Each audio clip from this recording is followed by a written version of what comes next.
আপনি কি বিপদে রয়েছেন? আপনার গার্লফ্রেন্ড কি প্যারা দিচ্ছে কথা বলার জন্য? আপনার ফোনে ব্যালেন্স নেই?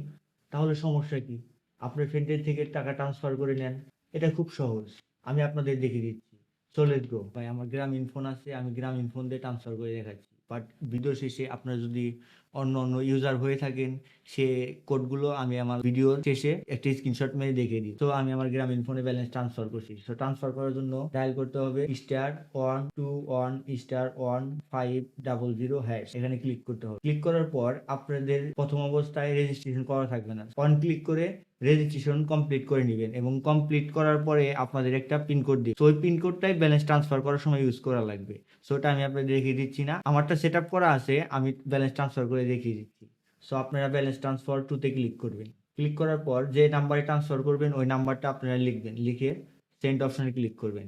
ক্লিক করার পর আপনারা ব্যালেন্স ট্রান্সফার করবেন। সো এই ব্যালেন্স ট্রান্সফার করার একটা লিমিট আছে। সো আমি প্রথম অবস্থায় করতেছি, আমার হচ্ছে 10 থেকে 100 টাকা পর্যন্ত আমি এখন প্রথম অবস্থায় ট্রান্সফার করতে পারবো। সো আমি 10 টাকা ট্রান্সফার করছি, সেন্ড করে দিচ্ছি। সো এখন ওই যে বলা হয়েছে আপনার পিন নাম্বার। সো আমি আমার পিন নাম্বারটা দিয়ে দিচ্ছি, আপনারা আপনাদের পিন কোড ইউজ করবেন। ঠিক আছে? তো সেন্ড বাটনে ক্লিক করলাম, ব্যালেন্স ট্রান্সফার কমপ্লিট। সো এরকম টেক ভিডিওর প্রত্যেক দিন পেতে আমাদের ইউটিউব চ্যানেল অবশ্যই সাবস্ক্রাইব করবেন এবং সবসময় পাশে থাকবেন। সো ধন্যবাদ।